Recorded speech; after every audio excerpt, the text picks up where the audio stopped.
하나님의 말씀 누가복음 13장 18절에서 21절까지의 말씀을 같이 보도록 하겠습니다. 그러므로 예수께서 이르시되 하나님의 나라가 무엇과 같을까? 내가 무엇으로 비교할까? 마치 사람이 자기 채소밭에 갖다 심은 겨자씨 한 알 같으니 자라 나무가 되어 공중의 새들이 그 가지에 깃들였느니라. 또 이르시되 내가 하나님의 나라를 무엇으로 비교할까? 마치 여자가 가루 서말 속에 갖다 넣어 전부 부풀게 한 누룩과 같으니라 하셨더라. 아멘. 오늘은 겨자씨와 누룩의 비유에 관하여 같이 나누고자 합니다. 이 시간 우리 모두에게 은혜가 충만하고 성령이 충만한 시간이 되기를 간절히 축원합니다. 오늘 본문에서 예수님께서 두 가지의 비유의 말씀을 하시고 계십니다. 먼저 하나는 겨자씨에 대한 비유고 또 하나는 누룩에 관한 비유의 말씀입니다. 이 두 가지 비유 말씀 다 하나님 나라에 관한 것이라고 말씀을 하셨습니다. 그런데 이 겨자씨 비유는 하나님 나라의 외적 성장에 관한 것이면 누룩의 비유는 하나님 나라의 내적 성장에 관한 것으로 우리가 볼 수가 있을 것입니다. 먼저 우리가 겨자씨에 대해서 함께 살펴보면은 겨자씨는 여기에 보시면은 이 작은 네모 속에 겨자씨가 13개가 들어 있습니다. 아마 잘 보이지 않으실 겁니다. 제가 이렇게 봐도 거의 안 보입니다. 실제로 겨자씨는 우리가 글을 적다 보면은 마침표를 찍지 않습니까? 그 마침표보다도 더 작게 보입니다. 거의 안 보입니다. 점 중에서도 가장 작은 점같이 보입니다. 이 겨자씨는 나무씨 중에서는 아마 가장 작은 나무의 씨앗 중에 하나라고 우리가 볼 수 있을 겁니다. 그런데 이 작은 이 겨자씨가 땅에 뿌려져서 자라나기 시작하면은 그곳에는 또다시 가라지가 같이 자랍니다. 그래서 겨자씨 나무가 제대로 자랄 수 없도록 방해를 놓습니다. 또 조금 지나고 나면은 온갖 병충해가 생기기 시작해서 나무를 갉아먹기도 합니다. 이처럼 많은 방해와 장애물이 있습니다. 그럼에도 겨자씨 나무는 튼튼하게 꿋꿋하게 자라나서 결국 큰 나무를 이루게 됩니다. 이제 그곳에는 수많은 새들이 찾아와서 보금자리로 안식처로 삼게 됩니다. 이처럼 하나님 나라는 처음 눈에 보이지도 않을 정도로 작은 씨앗에서 시작해서 큰 나무로 성장을 하게 되는 모습을 우리가 알 수가 있습니다. 이러한 과정들을 성경 속에서 우리가 볼 수도 있는데요. 먼저 창세기에 보면은 하나님께서 하나님의 계획과 섭리를 이루시기 위해서 아브라함을 부르십니다. 이 아브라함은 갈대아 우르에 살던 평범한 사람이었습니다. 그런 그에게 하나님께서 말씀하시기를 너는 내 고향 본토 아비 집을 떠나서 내가 네게 지시할 땅으로 가라고 말씀하셨습니다. 이때 아브라함은 자기가 가야 할 곳을 전혀 알지 못했지만은 오로지 하나님의 말씀만을 믿음으로 고향을 떠나서 하나님이 지시할 땅으로 가게 됩니다. 그래서 그는 하나님의 말씀의 믿음에 대해서 온전히 순종함으로 인하여 믿음의 조상이 되었던 것입니다. 그의 후손인 야곱이 있을 때에 이스라엘 땅에 큰 기근이 들고 그 기근을 피하기 위해서 애굽으로 내려가게 됩니다. 그가 애굽으로 내려갈 당시에 그에게는 70인의 가족이 있었습니다. 그 가족들이 모두가 다 애굽으로 내려가서 그곳에서 430년을 거주하게 됩니다. 그 위에 하나님께서 그들을 그 애굽에서 이끌어내시는데 우리가 잘 아시는 유월절 통해서 그들을 애굽에서 해방시키십니다. 그때 출애굽한 인원이 장정만 60만 명이었습니다. 그렇다면 전체 인원은 200만이 훨씬 넘는 인원이었습니다. 그들이 애굽이 살 동안에도 수많은 박해와 억압이 있었습니다. 심지어 남자아이가 태어나면 죽이라는 명령까지 내려질 정도로 심각한 압박을 받았습니다. 그럼에도 불구하고 하나님의 계획들은 1.1핵의 차질도 없이 완전하게 이루어지게 됩니다. 70명이 내려갔던 그 민족이 200만이 넘는 수많은 큰 민족으로 자라나게 됩니다. 이처럼 하나님의 계획은 처음에는 미약한 한 사람으로 시작했지만은 크게 성장하는 모습들을 볼 수가 있습니다.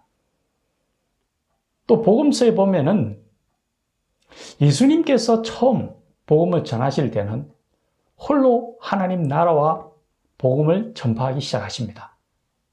그러시다가 12제자를 택하시고 또 70인의 전도자를 택해서 그들을 보내셔서 복음을 전파하게 하셨습니다. 그런데 막상 예수님께서 십자가에 돌아가실 때에는 그들 모두는 다 뿔뿔이 흩어져서 도망가 버리고 예수님 옆에는 한 사람도 남아있지 않았습니다.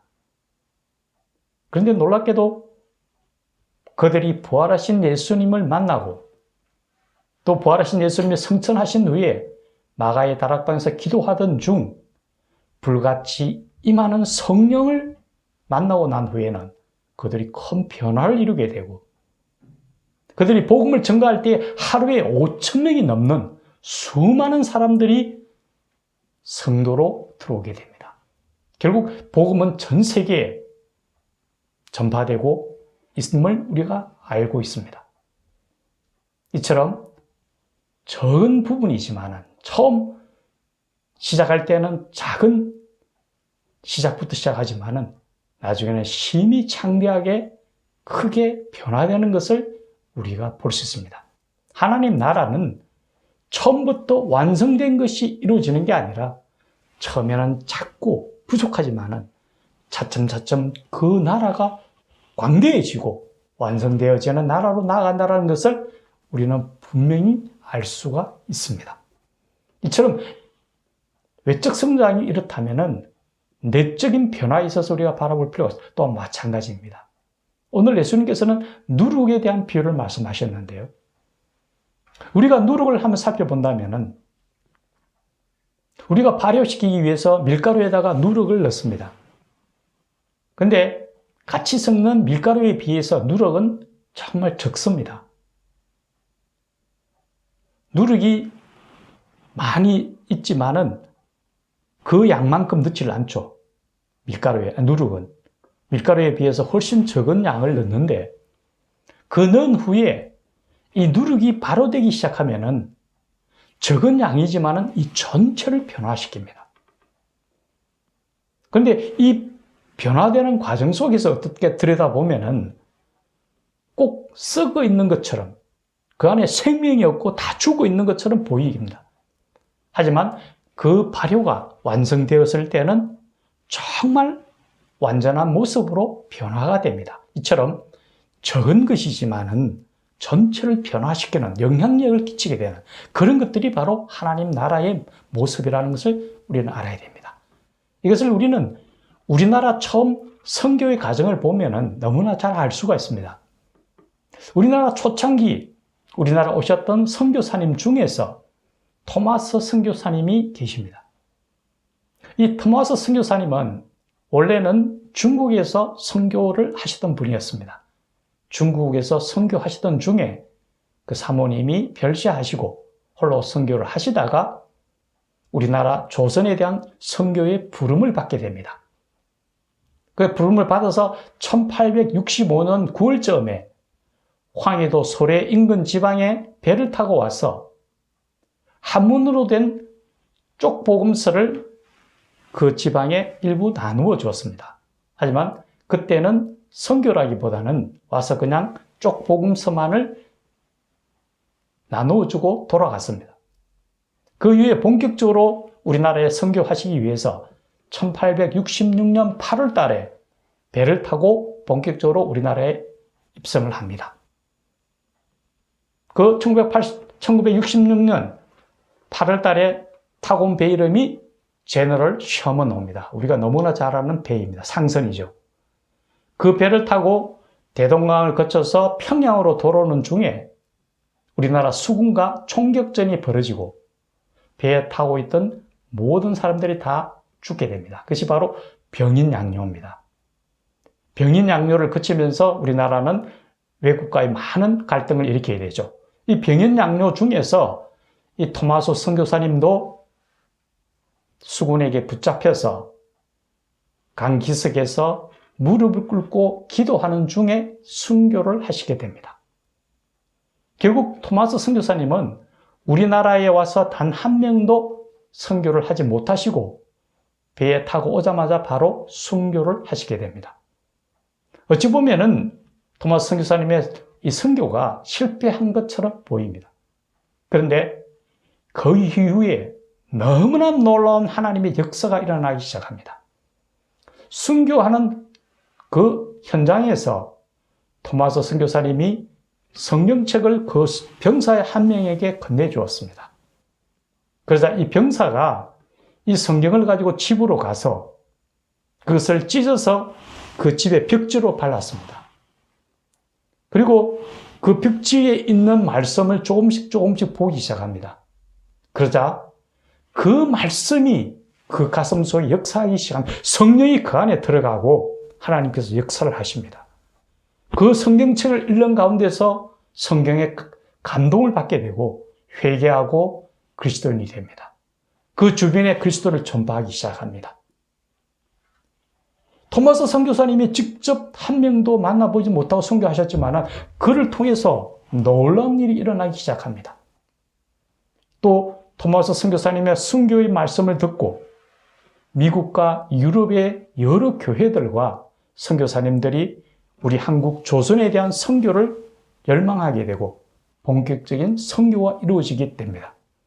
그 이후에 우리나라는 우리가 지금처럼 복음화되어서 우리가 주님을 믿을 수 있는 그런 은혜를 드리게 되었다라는 놀라운 사실을 보게 됩니다. 하나님의 역사하심은 우리가 알지 못하는 방법으로 역사된다는 것을 우리는 분명히 알아야 됩니다. 작은 겨자씨 한 알이 큰 나무로 변화되는 것처럼 한 분의 그 선교의 희생이 온 나라를 복음화시키는 것처럼 우리는 미약하고 부족하지만 우리를 통하여 하나님께서 또한 그 일을 이루실 줄 믿습니다. 십자가의 도가 믿지 아니하는 자에게는 미련한 것처럼 보일지 모르지만 하나님을 믿는 우리에게는 하나님의 능력이요 구원입니다. 우리는 우리에게 주어진 땅끝까지 이르러 내 증인이 되라 하신 하나님의 명령을 들어야 합니다. 우리가 주님의 부름을 받아 주님의 나라에 가기까지 이 선교 사명을 붙들고 주님 안에서 승리하며 살아가는 하나님의 놀라운 역사의 한 도구가 되기를 예수님의 이름으로 간절히 축원합니다. 같이 기도드리겠습니다. 살아계신 하나님 아버지,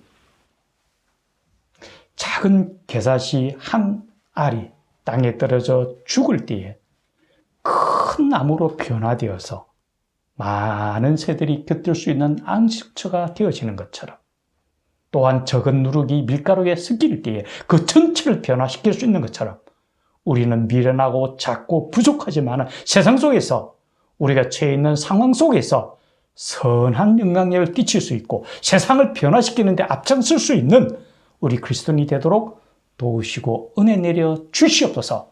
예수님의 이름으로 기도드리옵나이다. 아멘.